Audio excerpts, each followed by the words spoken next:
जय हिंद दोस्तों, welcome to the GS world. दोस्तों, आज आपकी रीजनिंग मॉक टेस्ट की क्लास है और ये क्लास डेली शाम को 6 बजे चलती है। ये सभी क्लासेस आपकी सभी आगामी परीक्षाएं जैसे कि यूपी ट्रिपल एस सी पेट, एसएससी की सभी परीक्षाएं, railway group D, UP police और वो सभी परीक्षाएं जिनमें रीजनिंग पूछी जाती है उनके पॉइंट ऑफ व्यू से काफ़ी इंपॉर्टेंट है। इसके पहले हमने रीजनिंग की काफ़ी सारी क्लासेस की हैं जिसमें हमने काफ़ी सारे क्वेश्चंस डिस्कस किए हैं और इन क्लासेस में मैं जो क्वेश्चंस कराती हूँ वो सारे के सारे क्वेश्चंस प्रीवियस ईयर से लिए जाते हैं। तो इस वजह से ये सब क्वेश्चंस आपकी सभी परीक्षा की दृष्टि से काफ़ी इंपॉर्टेंट है। रीजनिंग में जितनी ज़्यादा क्वेश्चंस की आप प्रैक्टिस करेंगे उतना ज़्यादा क्वेश्चंस आपको ईजी भी लगने लगेंगे और स्पीड भी आएगी। तो चलिए शुरू करते हैं हमारी आज की क्लास। तो दोस्तों, आज आपका पहला क्वेश्चन है। यहाँ पे आपको एक ग्रिड दिया गया है। इस ग्रिड का अध्ययन करना है और क्वेश्चन मार्क के स्थान पर क्या संख्या आएगी ये बताना है। ठीक है, तो इस स्क्रीन में आधे के इधर पेन नहीं चल पा रहा है तो मैं इस ग्रिड को इधर बना देती हूँ। ठीक है, पहले हम इस ग्रिड को बना लेते हैं फिर इसको सॉल्व करते हैं।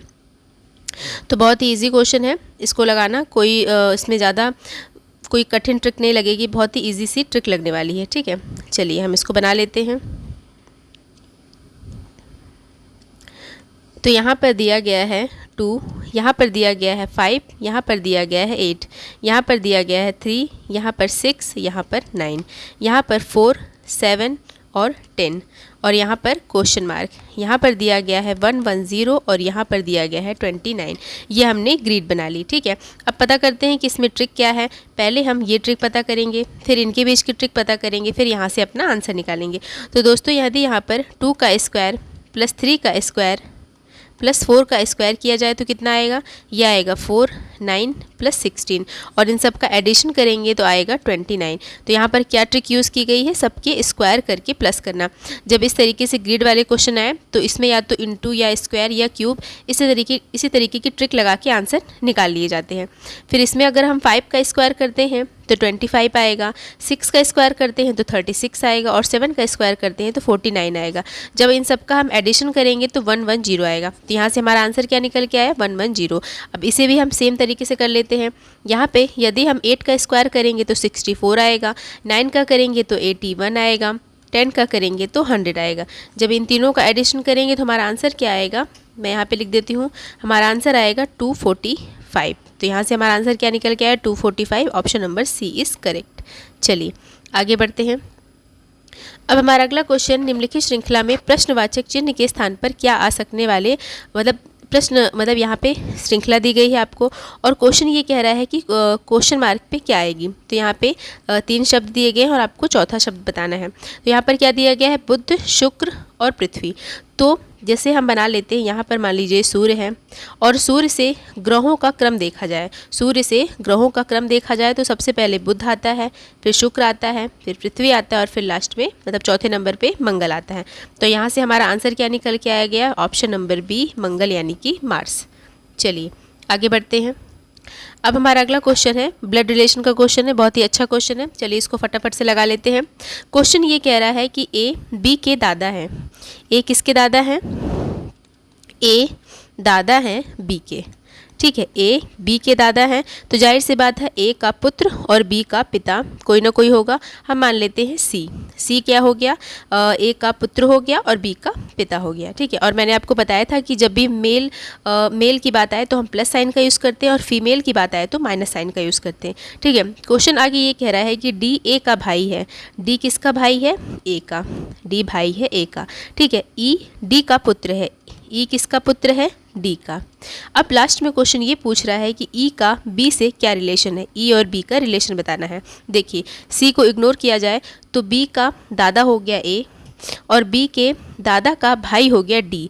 तो डी और बी का क्या रिलेशन हो गया? डी हो गया बी का दादा। ठीक है, और दादा का पुत्र हो गया ई, मतलब बी का दादा हो गया ए का भाई हो गया डी और डी का पुत्र हो गया ई। तो बी और ई का क्या रिलेशन हो गया? बी होगा या तो यदि सी से बड़ा भाई हो गया ई तो ये हो गया ताऊ और यदि छोटा हो गया तो ये हो गया चाचा। ठीक है, उम्मीद है आपको कॉन्सेप्ट क्लियर हुआ होगा। मैं एक बार फिर से समझा देती हूँ। देखिए, ए किसका दादा है, बी का। ठीक है, मान लेते हैं हम सी किसका पिता है, बी का।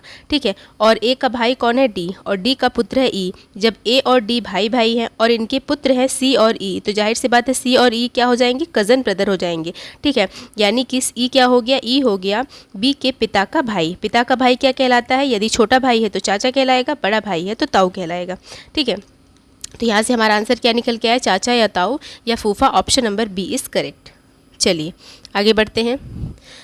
अब हमारा अगला क्वेश्चन है, यहाँ पे 4 जानवर दिए गए हैं और इनमें से एक अलग है, उसे चूज़ करना है। ठीक है, यहाँ पर दिया गया है बकरी, कुत्ता, भेड़ और गाय। देखिए, यहाँ पर जो बकरी है, भेड़ है और गाय है, ये सब शाकाहारी पशु हैं, शाकाहारी जंतु। ये सब मांस वगैरह नहीं खाते, जैसे कि घास हो गया, ये सब चीज़ें खाते हैं। लेकिन कुत्ता क्या है, सर्वभक्षी है। कुत्ता सर्वभक्षी है।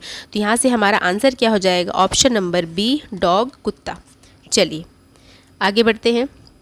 अब हमारा अगला क्वेश्चन है, उस विकल्प का चयन करें जिसका तीसरे शब्द से वही संबंध है जो दूसरे का पहले से है।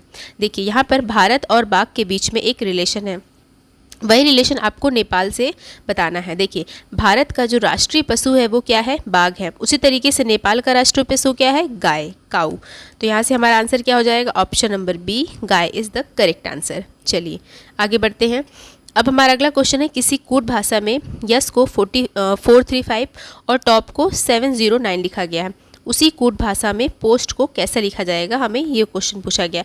दोस्तों, मैंने आपसे बताया था कि जब कूट भाषा वाले क्वेश्चन आए तो सबसे पहली ट्रिक आपको क्या लगानी है, जो भी लेटर्स दिए गए हैं उनकी प्लेस वैल्यू लेके एडिशन करनी है।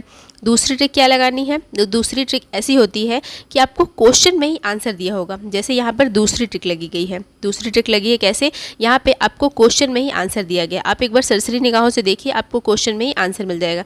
यहाँ पे आपको किसी भी लेटर्स की प्लेस वैल्यू लिखने की ज़रूरत नहीं है। यहाँ पर जो 2 शब्द आपको दिए गए हैं, उन्हीं शब्द के जो कोड दिए गए, उसी कोड को आप लिख देंगे तो आपका आंसर आ जाएगा। कैसे, चलिए देखते हैं। यहाँ पर यस का कोड क्या है, 435 और टॉप का कोड क्या है, 709। अब मुझे ये बताइए कि यस और टॉप का यूज़ करके पोस्ट बनाया जा सकता है? बिल्कुल बनाया जा सकता है, क्योंकि यस पोस्ट में जो लेटर्स है वो लेटर्स यस और टॉप दोनों के अंदर है। ठीक है, तो इसका मतलब ये हुआ कि यहाँ पे हमें किसी की प्लेस वैल्यू लेने की ज़रूरत नहीं है। जो जिन लेटर्स के नंबर हमें चाहिए उन लेटर्स के नंबर यहाँ से उठा के पोस्ट में पुट कर देंगे। ठीक है, देखिए पी के लिए क्या नंबर है, 9, यहाँ पे हमने 9 लिख दिया। ओ के लिए है 0, यहाँ पे हमने 0 लिख दिया। फिर है एस के लिए है 5, यहाँ पे हमने 5 लिख दिया। फिर है टी के लिए है 7, हमने यहाँ पे 7 लिख दिया। ठीक है, तो ये हमारा आंसर आ जाएगा 9057। तो मैंने आपसे कहा था ना कि 2 ट्रिक लगेगी। पहली ट्रिक, जब कूट भाषा वाला क्वेश्चन आए तो पहली ट्रिक होगी कि सभी लेटर्स की प्लेस वैल्यू लिख दी जाएगी, या तो प्लेस वैल्यू ऐड कर दी जाएगी या तो एज इट इज़ लिख दी जाएगी।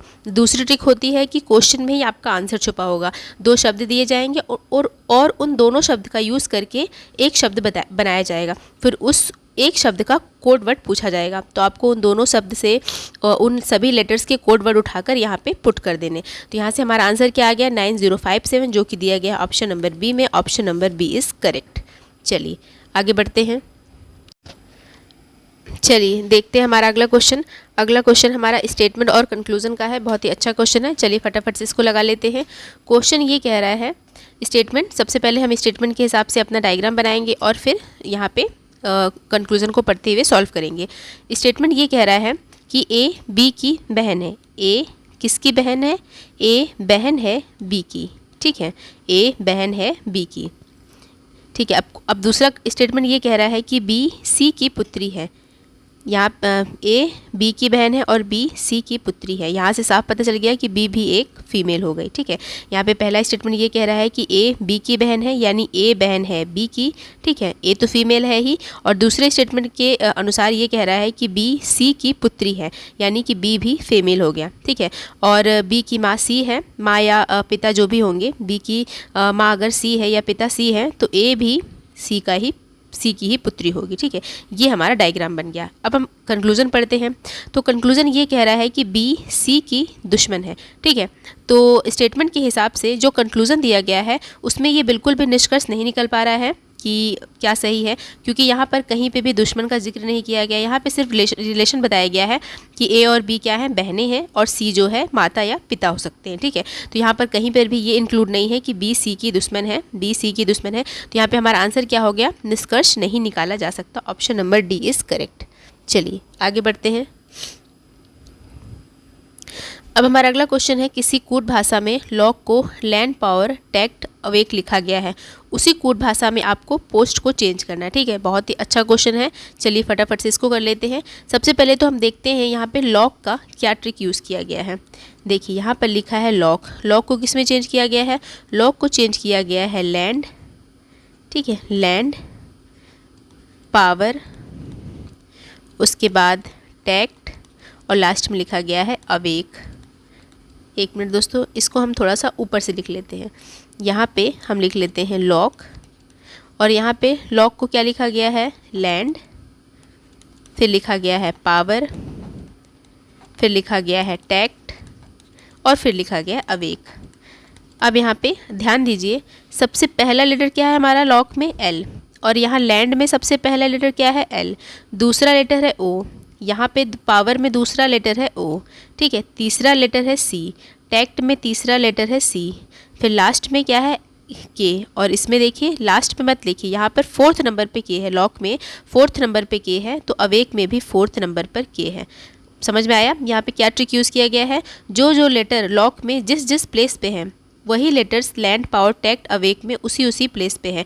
एल पहले नंबर पे तो लैंड में पहले नंबर पे, ओ दूसरे नंबर पे तो पावर में ओ दूसरे नंबर पे, सी तीसरे नंबर पे तो टैक्ट में सी तीसरे नंबर पे, के चौथे नंबर पे तो अवेक में के चौथे नंबर पे। सेम हमें पोस्ट के साथ करना है, तो यहाँ पर मैं पोस्ट लिख देती हूँ। ठीक है, अब यहाँ पे 4 ऑप्शन दिए गए हैं, तो आप ध्यान दीजिए ऑप्शन नंबर ए में, ऑप्शन नंबर ए से चेक करते हैं हम। ऑप्शन नंबर ए में क्या लिखा गया है, पीस। देखिए पी पहले नंबर पे है, ओ देखिए ओ भी दूसरे नंबर पे है। एस की बात करें तो इसके आगे पेन नहीं मैं चला पा रही हूँ, लेकिन यहाँ पे मैं लिख देती हूँ DISH, डिस। डिस में एस जो है तीसरे नंबर पे है, और अब हमें टी चाहिए चौथे नंबर पे, तो एडिट में आप ध्यान दीजिए ई है, टी है चौथे नंबर पे, तो हमारा आंसर निकल के आ गया। देखिए पी है पहले नंबर पे, ओ है दूसरे नंबर पे, और डिस में एस है तीसरे नंबर पे, और टी चाहिए हमें चौथे नंबर पे, तो एडिट में है टी चौथे नंबर पे। तो हमें आगे चेक करने की ज़रूरत ही नहीं हुई, हमारा option number A is correct. चलिए आगे बढ़ते हैं। अब हमारा अगला क्वेश्चन है, किसी निश्चित कूट भाषा में, आज मैंने रीजनिंग में जो भी सेट लिया है, जो भी क्वेश्चंस लिए हैं, उसमें मैंने कूट भाषा के क्वेश्चंस ज़्यादा इंक्लूड किए हैं। कूट भाषा वाले जो क्वेश्चंस होते हैं दोस्तों, काफ़ी इंपॉर्टेंट होते हैं एग्जाम के पॉइंट ऑफ व्यू से, क्योंकि ये काफ़ी अच्छे लेवल के क्वेश्चंस होते हैं, और इसमें कई सारी ट्रिक होती हैं, लेकिन बहुत ही ज़्यादा लेंदी ट्रिक नहीं होती, बहुत ही ईजी होती है, 2-4 ट्रिक ही होती है, लेकिन बहुत ही ईजी होती है, और बहुत ही थोड़ा सा ध्यान दे के अच्छे से पढ़ेंगे क्वेश्चंस को, तो बिल्कुल आराम से इसका आंसर आ जाएगा। और एग्जाम में एक क्वेश्चन बिल्कुल ज़रूर बनता है इससे। ठीक है, तो इसलिए मैंने कूट भाषा वाले क्वेश्चंस थोड़े ज़्यादा इंक्लूड किए हैं। चलिए यहाँ पे क्वेश्चन क्या कह रहा है हम देख लेते हैं। हमारा क्वेश्चन कह रहा है कि किसी निश्चित कूट भाषा में लीगल को 37 के रूप में लिखा जाता है, उसी कूट भाषा में ईगल को क्या लिखा जाएगा। तो मैंने आपको बताया था कि कूट भाषा वाले क्वेश्चन में सबसे पहली ट्रिक होती है प्लेस वैल्यू को लिखना और उन्हें ऐड करना। तो अगर हम यहाँ पे प्लेस वैल्यू लिखें तो 12 होगा, 5 होगा, 7 होगा, 1 होगा और 12 होगा। इन सबको एडिशन करने पे हमारा आ जाएगा 37। ठीक है, वही हमें ईगल के साथ करना है। जब हम ईगल को लेते हैं तो ई होता है 5, ये होता है 5, ये होता है 1, 7 और 12। इन सबको ऐड करेंगे तो हमारा आ जाएगा 30। यहाँ से हमारा आंसर हो जाएगा 30। Option number C is correct. चलिए आगे बढ़ते हैं। अब हमें क्वेश्चन देख लेते हैं। किसी विशिष्ट कूट भाषा में मॉर्टल को चेंज किया गया है, और उसी तरीके से कूट भाषा में आपको पीपल को भी चेंज करना है। तो पहले हम देख लेते हैं कि पहले शब्द को कैसे चेंज किया गया है। तो यहाँ पर क्या लिखा गया है, MORTAL, इसे चेंज किया गया है TORMLA। ठीक है, तो यहाँ पे कैसे चेंज किया गया है, देखिए ओ को एज इट इज़ लिख दिया गया है, आर को भी एज इट इज़ लिख दिया गया है, LA देखिए यहाँ पे AL और LA को ऐसे चेंज किया गया है। ठीक है, और MT को और TM को चेंज किया गया, यहाँ यानी यहाँ से हमें ऐसे चेंज करना है। ये हमारी ट्रिक बन गई। प्यूपल में ये ट्रिक यूज़ कर लेते हैं हम। तो यहाँ पे लिख लेते हैं PEOPLE। तो यहाँ पर क्या किया गया है, सबसे पहला शब्द देखते हैं कहाँ से आया है। सबसे पहला शब्द आया है चौथे वर्ड से, तो हमारा चौथा वर्ड क्या है, P। तो हमने यहाँ पे P लिख लिया। उसके बाद अगला है, अब हमारा दूसरा शब्द आया है, दूसरा और तीसरा एजरिस उतार दिए गए हैं, तो हम दूसरा और तीसरा एजरिस उतार देते हैं। फिर चौथा शब्द क्या है, चौथा शब्द आया है पहला लेटर, तो हम यहाँ पे पहला लेटर लिख देते हैं पी। अब यहाँ पे लास्ट के दो एक दूसरे से क्रॉस कनेक्शन कर दिए गए हैं, तो लास्ट के दो क्रॉस कनेक्शन करेंगे तो यहाँ पे हो जाएगा ई एल। ठीक है, यहाँ से बहुत ही आसानी से हमारा आंसर आ गया PEOPEL, जो कि दिया गया ऑप्शन नंबर ए में। ऑप्शन नंबर ए को टिक करेंगे और आगे बढ़ेंगे। Option number A is correct. चलिए आगे बढ़ते हैं। अब हमारा अगला क्वेश्चन है स्टेटमेंट और कंक्लूजन का है, बहुत ही अच्छा सा और बहुत ही ईजी सा क्वेश्चन है। चलिए फटाफट से इसको कर लेते हैं। सबसे पहले हमें स्टेटमेंट पढ़ना है और एक डायग्राम बनाना है, फिर उस डायग्राम के हिसाब से कंक्लूजन को पढ़ते हुए अपना आंसर फाइंड करना है। स्टेटमेंट ये कह रहा है कि सभी आलू टमाटर हैं। ठीक है, सभी आलू क्या है, टमाटर हैं। सभी आलू टमाटर हैं। ठीक है, अगला स्टेटमेंट ये कह रहा है कि सभी टमाटर प्याज हैं। ठीक है, इसे हम थोड़ा सा नीचे लिख लेते हैं, इसे यहाँ पे नहीं, थोड़ा और नीचे लिख लेते हैं, डायग्राम बन नहीं पाएगा। पहला स्टेटमेंट ये कह रहा था कि सभी आलू टमाटर हैं, सभी आलू टमाटर हैं। ठीक है, और सभी टमाटर प्याज हैं। सभी टमाटर क्या हैं, प्याज हैं। ये हमारा डायग्राम बनकर तैयार हो गया। अब हम अपना कंक्लूजन पढ़ते हैं और अपना आंसर फाइंड करते हैं। पहला निष्कर्ष ये कह रहा है कि सभी प्याज टमाटर हैं। तो देखिए, सभी टमाटर प्याज हो सकते हैं लेकिन प्याज टमाटर नहीं हो सकते, हम बैक नहीं जा सकते। ठीक है, सभी प्याज टमाटर नहीं हो सकते। पहला कंक्लूजन गलत है। दूसरा कंक्लूजन क्या कह रहा है कि सभी आलू प्याज हैं, बिल्कुल सही, क्योंकि सभी आलू टमाटर हैं और सभी टमाटर प्याज हैं, तो जाहिर सी बात है सभी आलू भी प्याज हुए। ठीक है, आलू प्याज के अंतर्गत आ गए, तो यहाँ से हमारा दूसरा निष्कर्ष बिल्कुल सही है। केवल 2, option number B is correct. चलिए आगे बढ़ते हैं। तो दोस्तों ये थी आपकी आज की रीजनिंग की मॉक टेस्ट की क्लास। उम्मीद है आपको आज की क्लास पसंद आई होगी। आज की क्लास में मैंने ज़्यादा से ज़्यादा क्वेश्चन कूट भाषा के लिए थे, और जो कूट भाषा वाले क्वेश्चन होते हैं सभी एग्ज़ाम के पॉइंट ऑफ व्यू से काफ़ी इंपॉर्टेंट है। रीजनिंग का जो एग्ज़ाम होता है उसमें एक कूट भाषा का क्वेश्चन जरूर दिया जाएगा। ठीक है, और बहुत ही अच्छा दिया जाता है। तो उम्मीद है आपको आज की क्लास पसंद आई होगी। बने रहे हमारे क्लास के साथ। यदि वीडियो अच्छा लगा तो लाइक करिए, सब्सक्राइब करिए। धन्यवाद दोस्तों।